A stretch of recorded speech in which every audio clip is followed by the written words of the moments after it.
Hello বন্ধুরা, কেমন আছেন সবাই? আশা করি খুব ভালো আছেন। আমি রিপ্তির লাইফস্টাইল চ্যানেলে আপনাদের অনেক স্বাগতম জানাই। আজকে কিন্তু কোনো ব্লগ ভিডিও না, আজকে নিয়ে চলে এসেছি একটা রেসিপি। কিসের রেসিপি? ঢ্যাঁড়সের রেসিপি। যারা ঢ্যাঁড়স খায় না, এইভাবে বানালে তারাও কিন্তু চেটেপুটে খাবে। রুটি, পরোটা, ভাত দিয়ে যে কোনো কিছু দিয়ে এইটা খাওয়া যাবে। তো চলুন দেখে নিই যে কি কি লাগে। আর হ্যাঁ, ঘরোয়া উপকরণেই দুর্দান্ত স্বাদের একটা রেসিপি নিয়ে চলে এলাম। এই যে ঢ্যাঁড়সের রেসিপি মানে তো ঢ্যাঁড়স লাগবেই, তাই ঢ্যাঁড়সগুলো ভালো করে ধুয়ে জল ঝরিয়ে নিয়েছি। আর এখানে বড় সাইজের একটা পেঁয়াজ আর টমেটো নিয়ে নিয়েছি। তো চলুন এগুলো এবার আস্তে আস্তে কেটে নেওয়া যাক। আর হ্যাঁ, পেঁয়াজগুলো তো মানে পেস্ট করব, তো সেই কারণে একদম কুচি করে কাটবো না, একটু বড় বড় করেই কেটে নেব। বড় করে কেটে নিয়ে আর মিক্সিতে পেস্ট করে নেব। দেখুন কত বড় সাইজ নিয়েছি, এই দেখুন। আর টমেটোটা ছোট আছে, মানে মিডিয়াম সাইজ আছে। তো চলুন এগুলো তাহলে কেটে নিই। এই দেখুন বড় বড় করেই কেটে নিয়েছি, আর টমেটোটাও বড় সাইজ করেই কেটেছি। দেখুন কতটা বড় বড় করে কেটেছি। মিক্সিতে যেহেতু পেস্ট হবে তাই অত চাপ নেই। আর এবার ঢ্যাঁড়সগুলোর পালা। ঢ্যাঁড়সগুলো কিভাবে কাটবো চলুন সেটা দেখে নিই। এই দেখুন, এই যে এই যে বড় সাইজের রয়েছে, তাই এটা দু টুকরো করে নেব। আর ছোট সাইজের হলে সেটা গোটাই রেখে দেব। আর এক সাইডটা হালকা করে চিড়ে নেব, যাতে ওর মধ্যে গ্রেভি ঢোকে। এই দেখুন, দেখেছেন? তো চলুন কয়েকটা এইভাবে কেটে আপনাদের দেখিয়ে দিই। এটাও দেখুন দুটো করব। এতে সবই মিডিয়াম সাইজ ছিল, তাই দু টুকরো করে কেটে নিয়েছি। হ্যাঁ, ছোটও ছিল, ছোটগুলো একটা গোটাই রেখেছি। আর সব কটারই কিন্তু সামান্যভাবে চিড়ে নেব, তাহলে কি হবে, ভেতরে ভালো করে গ্রেভিটা ঢুকতে পারবে। তো চলুন আস্তে আস্তে এইভাবে কেটে নিই, তারপর আবার না হয় পরে দেখা হচ্ছে। পরের স্টেপে চলে যাই, আবার এইভাবে কেটে নিই।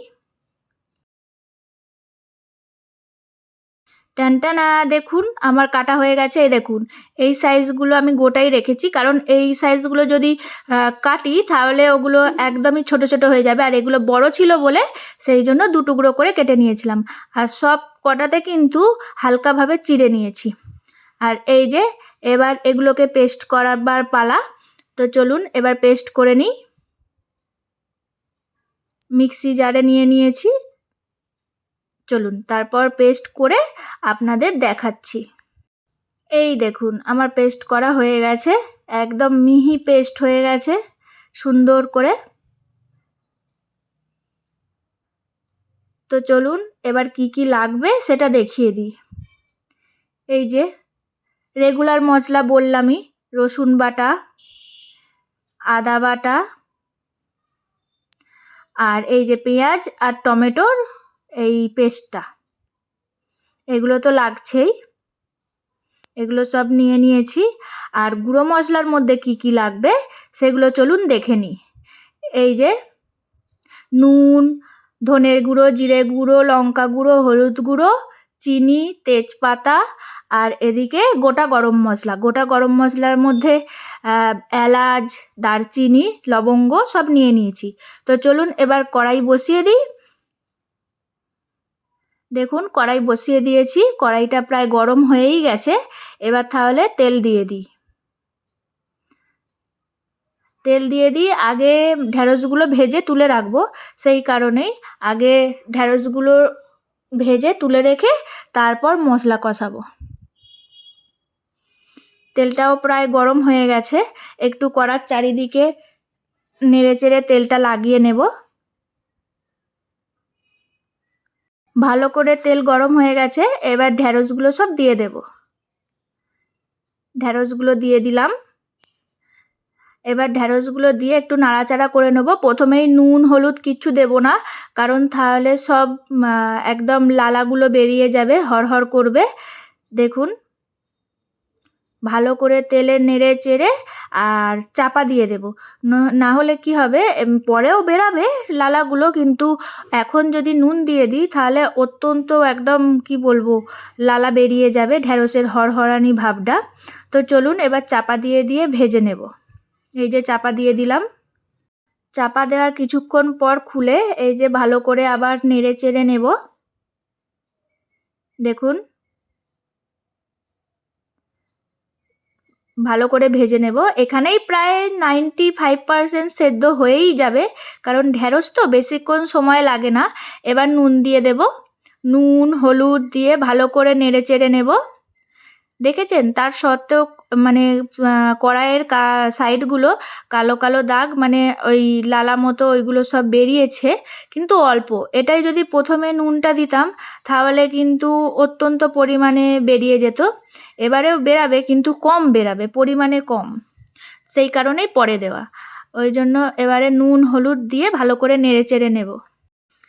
নুন হলুদ দিয়ে দিয়েছি। এবার দেখুন ভালো করে নেড়ে চেড়ে আবারও চাপা দিয়ে দিয়ে ভেজে নেব। দেখেছেন ওই যে লালা বেরাচ্ছে, তো বেরাক, আবার চাপা দিয়ে দিয়ে ভালো করে উল্টে পাল্টে ভেজে নেব। তো চলুন একদম ভেজে নিয়ে তারপরে না হয় আপনাদের সাথে দেখা হচ্ছে। এই দেখুন, দেখেছেন সব ভাজা ভাজা হয়ে গেছে সুন্দরভাবে। আর একটু ভেজে নেব ভালো করে, বেশি করে তেল দিয়েছি তো ওই জন্য তাড়াতাড়ি হয়ে গেছে। আমার ভাজা কমপ্লিট। দেখুন ঢ্যাঁড়সগুলো প্রায় 95% ভাজা হয়ে গেছে। এবারে তুলে নেব। তো চলুন তুলে নিয়ে আপনাদের সাথে আবার কথা হচ্ছে। এই দেখুন ঢ্যাঁড়সগুলো সব তুলে নিয়েছি। এই যে দেখেছেন সব ঢ্যাঁড়সগুলো খুব সুন্দরভাবে ভাজা হয়ে গেছে। এবার এই কড়াইতেই আর একটু পরিমাণে তেল দিয়ে দেব, কারণ এখন অত্যন্ত কম আছে তেলটা। এটাতে মশলা কষানোটা সম্ভব নয় একদমই। তো আর একটু তেল দিয়ে দিলাম। এবার এই তেলের মধ্যে ফোড়ন দিয়ে দেব। ওই যে গোটা গরম মশলা আর তেজপাতাগুলো সব দিয়ে দেব।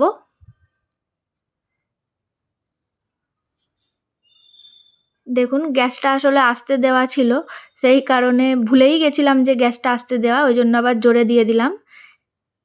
তো তেল গরম হয়ে গেছে। ফোড়নগুলো একটু নেড়ে চেড়ে আর একটু ফোড়নে দিয়ে দেব গোটা জিরে। গোটা জিরে দিয়ে দিয়েছি। এটা অত্যন্তই কম হয়ে গেছে, ওই জন্য আর 2-4টেও দিয়ে দিলাম। ফোড়নের ওপর এবার পেঁয়াজ আর টমেটো বাটাটা দিয়ে দেব।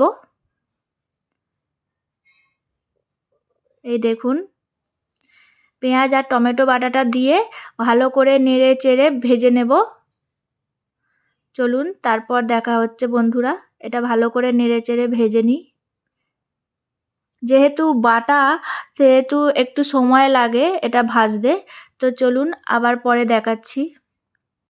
প্রথমেই নুন দিইনি, এবারে নুন দিয়ে দেব পেঁয়াজ আর টমেটো বাটার ওপরে। তো নুন দিয়ে ভালো করে নেড়ে চেড়ে ভাজতে থাকবো। তেল ছেড়ে গেলে তারপর মশলা দেব, আদা বাটা রসুন বাটা, এদিকে গুঁড়ো মশলাগুলো তারপরে দেব। আগে ভালো করে এটা ভেজে নিই, তারপর না হয় আবার দেখা হচ্ছে বন্ধুরা। আর হ্যাঁ বন্ধুরা, আমার যারা ভিডিওটা প্রথমবার দেখছেন প্লিজ আমার চ্যানেলটা সাবস্ক্রাইব করে আমার পাশে থাকবেন। এই দেখুন বন্ধুরা, এখানে ভাজা হয়ে গেছে, তেল প্রায় ছেড়ে ছেড়ে এসেছে, তাই তার ঘাড়ের ওপর সব কিছু দিয়ে দিলাম। হলুদ গুঁড়ো, লঙ্কা গুঁড়ো, জিরে গুঁড়ো, ধনে গুঁড়ো, চিনি সব দিয়ে দিয়েছি। এবার ভালো করে এই মশলাটা কষাতে থাকবো। এটা একটু তেল ছেড়ে ছেড়ে এলে তারপর আদা রসুন বাটাটা। একটু ধৈর্য নিয়ে বন্ধুরা মশলাটা কষাতে হবে। এখানে মশলাটার ওপরেই সব কিছু। তো চলুন, এই দেখুন তেল ছেড়ে ছেড়ে এসেছে। একদম পারফেক্টভাবে পেঁয়াজ টমেটো বাটা কষানো হয়ে গেছে। এবার এর ওপরে বন্ধুরা দিয়ে দেব আদা বাটা আর রসুন বাটা। এই দেখুন বন্ধুরা 2 চামচ রসুন বাটা দিয়ে দেব। 2 চামচ বলতে হাফ, মানে 1.5 চামচ। 1.5 চামচ রসুন বাটা দিয়ে দিলাম। এবার দিয়ে দেব 2 চামচ আদা বাটা। 1.5 চামচ রসুন বাটা আর 2 চামচ আদা বাটা দিয়ে দিলাম। আগেই বলেছি বন্ধুরা একটু ধৈর্য নিয়ে মশলাটা কষাতে হবে, তবেই তো যারা ঢ্যাঁড়স খেতে পছন্দ করে না তারাও কিন্তু চেটেপুটে খেয়ে নেবে। মশলাটার ওপরেই সব কিছু এখানে, আহামরি একদমই কিচ্ছু দেওয়া নেই, সব ঘরোয়া উপকরণে, কিন্তু তাতেও মানে টেস্ট যেন দুর্দান্ত হয়। এটা আমি একদম নিজে গ্যারেন্টি দিয়ে বলছি বন্ধুরা। দেখুন আমার মশলা কষানো প্রায় হয়ে গেছে, কিরম তেল ছেড়ে ছেড়ে এসেছে। চলুন দেখাই একটু তুলে নেড়ে চেড়ে। দেখেছেন আর কড়ার সাথে লেগে যাচ্ছে না, একদম পারফেক্টভাবে দেখুন তেল ছেড়ে ছেড়ে এসছে। আর এটা কিন্তু আপনারা বাড়িতে অবশ্যই একবার ট্রাই করবেন। আর একটু আমি কষিয়ে নেব মশলাটা। দেখুন এবার তো একদম পারফেক্ট হয়ে গেছে, আর মশলা কষানোর প্রয়োজনই নেই। তো চলুন এবার তাহলে ঢ্যাঁড়সগুলো দিয়ে দিই। এই যে ঢ্যাঁড়সগুলো দিয়ে দিলাম। এবার ভালো করে ঢ্যাঁড়সগুলোর সাথেও একটু নেড়ে চেড়ে কষিয়ে নেব। দেখুন প্রায় আমাদের 90% তরকারিটা হয়ে গেছে ঢ্যাঁড়সের। অবশ্যই কিন্তু একবার, এটাই আমার রিকোয়েস্ট, বাড়িতে আপনারা ট্রাই করবেন। অবশ্যই এটা ভালো লাগবে। যারা ঢ্যাঁড়স খায় না, খেতে পছন্দ করে না, তারাও কিন্তু একদম চেটে পুটে খাবে। আমি গ্যারেন্টি দিয়ে বলতে পারি এই রান্নাটা অত্যন্ত মানে টেস্টি হয়। কেন হয় কিভাবে হয় আমি জানি না, কিন্তু অত্যন্ত টেস্টি হয়। বরমশাই তো এই রান্নাটা করলে অনেকটা খুশি হয়ে যায়, কেন জানি না। আর খেতেও সত্যি সুন্দর হয়, তাই হয়তো খুশি হয়ে যায়। তো চলুন ভালো করে ঢ্যাঁড়সটা দিয়ে একটু কষিয়ে নিই, তারপর জল দিয়ে দেব। এই যে বাটিটায় অনেক তেল লেগে রয়েছে, সেই কারণে সেই বাটিটাতেই জল দিয়ে আর একটু দিয়ে দিলাম জল।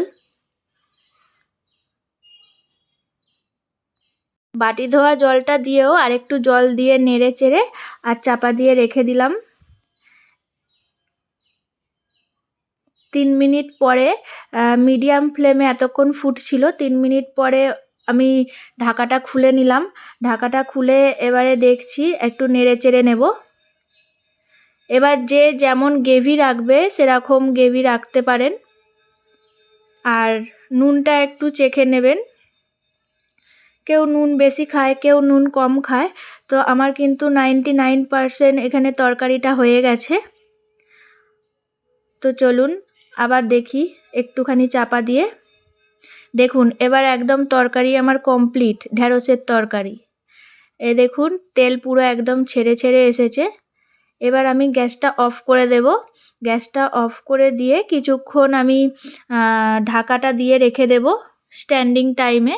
তো আরও গ্রেভিটা তখন আরও শুকিয়ে যাবে। একদম রুটি দিয়ে, ভাত দিয়ে, পরোটা দিয়ে খাওয়ার জন্য পারফেক্টভাবে তরকারি আমার রেডি হয়ে গেছে। তো দেখুন, তো রেসিপিটা কেমন লাগলো বন্ধুরা অবশ্যই কিন্তু আমাকে কমেন্ট করে জানাবেন। আর কে কোথা থেকে ভিডিওটা দেখছেন অবশ্যই জানাতে ভুলবেন না। আর কেমন লাগলো সেটাও কিন্তু অবশ্যই জানাবেন। আমি গ্যাসটা অফ করবার আগে নুন ঠিক আছে কি না সেই কারণে দেখে নিলাম। একদম পারফেক্ট আছে আমার, মানে নুন মিষ্টি সব ঠিক আছে। তো আমার রিকোয়েস্ট অবশ্যই কিন্তু বাড়িতে একবার আপনারা এরমভাবে ঢ্যাঁড়সের তরকারি রান্নাটা মানে ট্রাই করবেন। আশা করি ভালো লাগবে। দেখুন কত সুন্দর দেখতে লাগছে বলুন তো, আর সেরকম সেন্টও ছেড়েছে, খুব সুন্দর গন্ধও ছাড়ছে বন্ধুরা।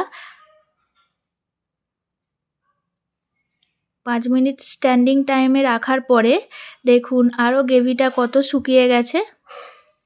একদম এখন রেডি। ভাত, রুটি, পরোটা যা দিয়ে ইচ্ছা খেতে পারেন। যারা ঢ্যাঁড়স খায় না তারাও চোখ বন্ধ করে খেয়ে নেবে। তো আজকের ভিডিওটা বন্ধুরা কেমন লাগলো অবশ্যই কিন্তু আমাকে কমেন্ট করে জানাবেন। এই যে আমরা নিয়ে বসে পড়েছি। দেখুন আজকে আমরা রুটি দিয়েই খাবো। আর এখানে বরমশাই আবার পেঁয়াজ কেটে নিয়েছে। তো চলুন আমরা আজকে এটা আনন্দ করে খেতে থাকি। আর আপনারাও কিন্তু অবশ্যই আমার ভিডিওতে একটা লাইক করে কমেন্ট করে আমার পাশে থাকবেন বন্ধুরা। তো গুড নাইট, টাটা।